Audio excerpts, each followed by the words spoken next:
Yo, what's up, Godly Warriors? I'm the Godly Gamer, and today I wanted to tell you guys about how to carry with my boy Blade. He's a really fun character, and I think this game was before the buffs. But yeah, he got slight buffs this season. He does a little more damage with his sword, and his life steal's a little better. They haven't really buffed him too much in the game so far. They've kind of done with him what they've done with Thor, which is they buff him, but they only buff him like little by little. But they're definitely quality of life changes and changes that just make him better overall. So he feels really good to me. I'm just going to express to you. I mean, you guys know the kit, but I'll explain the kit, and then I just wanted to express to you the mindset I have while playing Blade. Right. So the kit. Let's start off with his ability to block. So he has an ability on PlayStation, it's L2, and you basically can block anything in front of you and receive 80% less damage. So it might seem like it's not useful sometimes, but it's extremely useful to get out of danger. When you're using that block like I just did right there, and let's say you're backing up back into your team, or you're just shifting angles and stuff like that, it's so helpful to just not die. Many times I've held that block up, and while I'm backing up, one of my healers are healing me or something, and I'm able to actually survive an encounter that I would have normally died from, because 80% less damage is nothing to laugh at. Like, that's something you really gotta take advantage of. You see that? Like, even in the middle of fights, like, just use it whenever you want to disengage. It comes back very quick too, so you can use it pretty often. Also, the next one is called Daywalker Dash, I believe. But basically, you have two ways you can attack: your gun or your sword. When you're in your sword and you dash to somebody, you will dash and hit them with a spinning move. If you hit all of those spinning moves on your opponent, and you're in your vampiric mode, all your basic attacks will get 10 times faster. And when they're faster, man, you do some serious damage. Like, you rack up some serious damage. So you want to hit that pretty often. Like right now, you can see that Blade is in his vampire mode. And then when you're in your gun mode, you got to understand that the dash will blow people back, stun them for like a second, but also apply anti-heal. This anti-heal, right? It's seen as like not that good by people, because this season I think they did do a direct or indirect, sorry, nerf to all anti-heal, because I think anti-heal is considered CC now. So it's like when people are in positions, or they're doing something where they can't be CC'd, it kind of like stops the anti-heal from working. But I think it's like not on purpose. I think it's like a glitch. They might fix that out or whatever. But basically, you want to pop that anti-heal in the right moments. I don't want to say you want to pop it all the time, but man, let's say your team is fighting a tank and the tank just won't go down. If you pop that anti-heal, I promise you, they will go down extremely quicker than you think, and they'll be shocked, because they won't be expecting you to dash in front of them and just pop them with some anti-heal. The gun is actually really useful in this game. Not only is the anti-heal good, but at a super specific sweet spot, man, that gun does so much damage, especially if you get a headshot. So look, like you wanna, like, you see, like, instead of dashing him and him, like, look at that, I just killed him with the gun. So instead of always dashing and using your blade, sometimes the gun is way better, because people don't expect the damage that comes from it, and they also think that you're not going to be able to aim that well, or they'll be able to kill you before you kill them. And that shotgun just does such drastic amounts of damage at times. So you really want to pick and choose which one's right at the right moment. I think that's the hardest thing about Blade.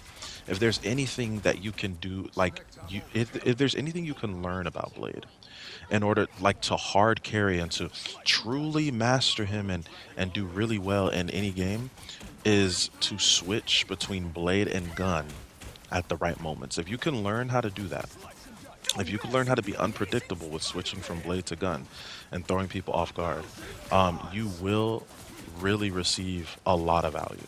You can see here, you see how I just did that ult, and then I just started, dashing on them and being aggressive. We'll get to in a deeper way explaining how to use the ult better, and I'll be also explain how to use his entire kit and what I literally do, and what I'm thinking. But yeah, so next we have the vampiric mode, right? So the vampire mode basically means it gives you the ability to run faster, it gives you the ability to attack faster, and it gives you ability to see anybody who's damaged behind walls. So it's like it's imagine some when anybody's damaged in the game that they're bleeding out, and when you're in your vampire mode, you can sense that blood. So you could be behind walls and stuff and just know exactly where they're at.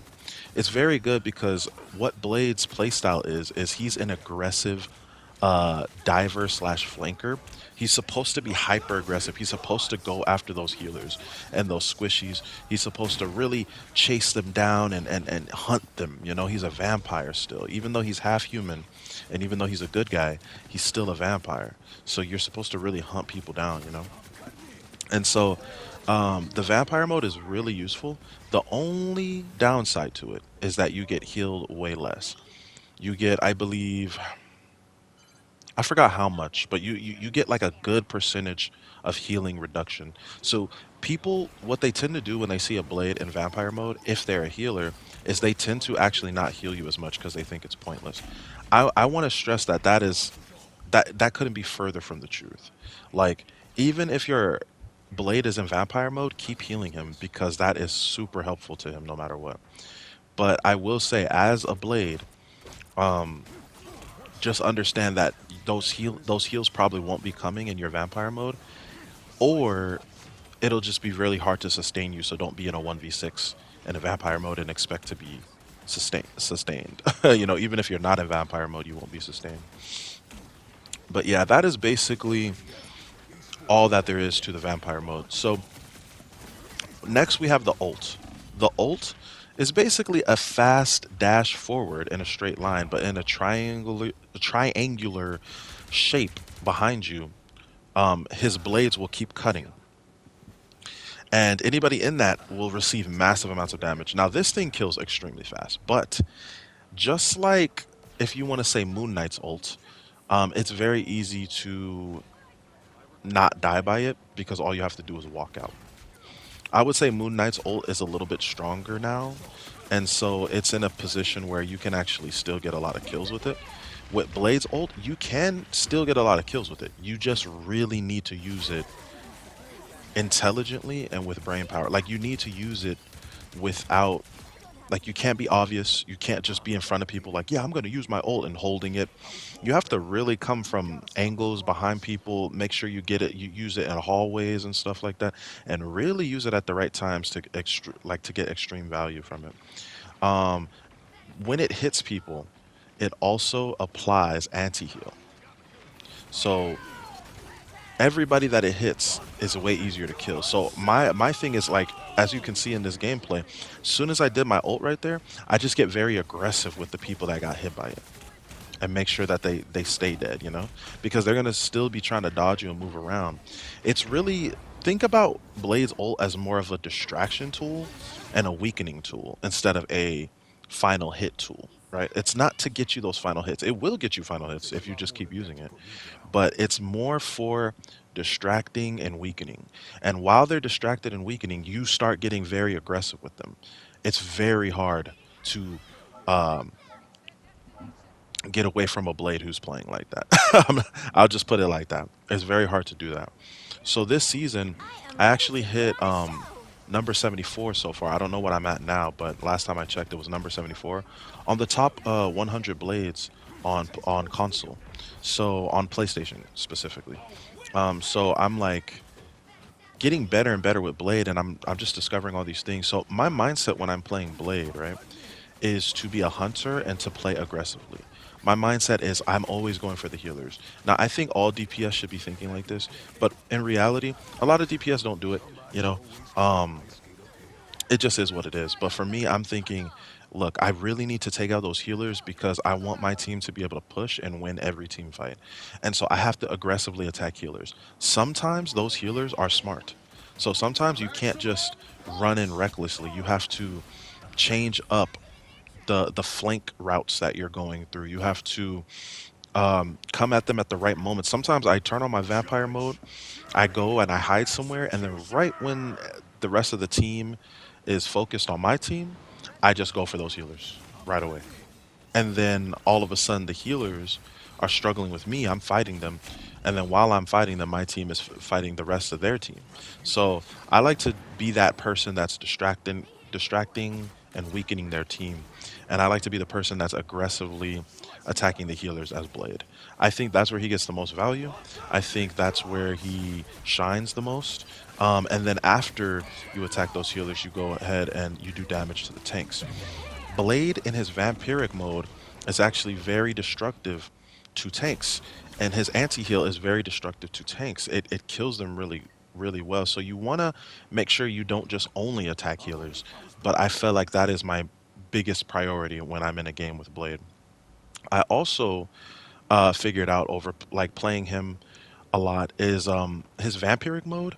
It's better to use it when you're away from your team. Yes, you can use it when you're with your team, but mostly when you're with your team, you're going to use the gun, and you're going to only use vampire mode if you need to quickly take out somebody that's low health, but you don't feel like missing your shot, and you just want to hurry up and get that blade on them and or stop their movement so they can't escape your team. That's when you switch to the vampire mode and dash to them. But when you're around your team, you want to use your gun so you can get healed easier, and you can still soften up the front line or soften up whoever is in front of your team. But whenever you're by yourself, I feel like rarely when you're by yourself do you want to have your gun out. Because when you have your gun out, right, you can still do damage, um, and you can still get the kill. But when you're by yourself, you have no one to heal you, and that's the problem with DPS. I find like even with myself learning how to play DPS more and stuff like that, it's when I'm by myself where I'm not getting heals. It's very hard to survive. And so with Blade, he has this funny thing where in his vampire mode, he can get healed as he attacks. I forgot to mention that. But he gets healed as he attacks. It's not a lot of healing, but it is pretty good. You can see it in the gameplay. So when you're by yourself and you're flanking and stuff like that, and your team's not around you, stay in vampire mode. It makes it faster and easier for you to attack, and while you're attacking, for you to also um, receive that healing in the middle of the fight, especially if it's a 1v1. So whenever I'm by myself, I just think about it like that. Like, oh, I don't have healing. Let me go to vampire mode. I'm by myself. There's nobody around me. But when I'm with my team, I'm like, if I stay in vampire mode, I can do good in that mode around my team, but like when they're trying to heal me, it's going to be a struggle for me to survive. So sometimes, even if I want to stay in vampire mode, but I just need some healing, I'll just switch off vampire mode, get healed real quick, then switch it back on and get out of there. Because again, when you're in vampire mode, he runs quickly as well. So basically, that's my mindset when I'm using Blade. That ult needs to be used frequently, but it needs to not be used predictably. You can't just go in front of the whole team, go in front of the tanks, and start popping your ult. Yes, sometimes that breaks them away from the the objective, and it gives your team room to kill off the stragglers. But most of the time, you want to catch them by surprise. I like to flank. Let's say if they're going through a room and they're trying to push you guys and not let you guys push an objective, I like to, excuse me, I like to go around to the back, all the way to the back, and then I like to just right behind them, dash on them, use the dash twice to slow down the healer's movement, and then pop my ult right away. And I don't like to hold it unless I really need to aim it to make sure I get everybody. A lot of times they'll even line up by an accident, and then you hit every single person. And sometimes I've gotten 4 kills from that mug. You know, sometimes it'll be like you get a lot of kills, but sometimes you only get like 1 kill or 2 kills, but you still have weakened everybody else. They have received damage, and um, now they also have reduced healing because they got hit with anti-heal. So it's a really, really, really good ult. It's just that it needs to be used strategically. If we're talking like you're just popping the ult randomly, yeah, it sucks. But that's a lot of ults. Thor's ult is like that, and a lot of people don't think his ult is that good. But like his ult has almost gotten me a 6-man kill before, and I believe one day it will. Because literally you have to do it right though. I can't just pop Thor's ult out of nowhere and expect to get any kills. No. What gets me the most kills is when I dive Or let's say my team, I'm pushing up, I'm taking space, my team is behind me, and then all of a sudden their healers are healing their tanks, and I'm like, I dash past the tanks, I pop my bubble to get the healers, but guess what? When the healers exit the bubble, they don't just stay grounded for 1 second or 2 seconds. They also become slowed. So while they're slow, I pop my ult. Now my ult's doing damage above their head, and the ult has increased movement speed now. So now when I slam, I actually get the kill. So I get a lot more kills with Thor's ult than like the average player because I'm not just throwing it out. And same thing with Blade. I'm not just throwing it out at random times thinking that like, oh, if I just do my ult a lot, then I'll get like value. It's like, no, man, you got to be smart about it. And so that's just basically how I handle Blade in this game. Um, and yeah, I think anybody can really play him well if they put the effort. I would say that most characters, like I've played three characters to about 100 hours, which is Thor, Mr. Fantastic, and Blade. And I can tell you confidently that any character in this game can be played well, but some characters are just harder to play well than others because of either their kit or sometimes it's just your mindset on their move set. Like, some characters you're just probably naturally not good with, and it's just stuff like that, or even just balance and meta and stuff like that. So, um, but yeah, there's nothing too crazy. I hope you guys enjoyed this guide.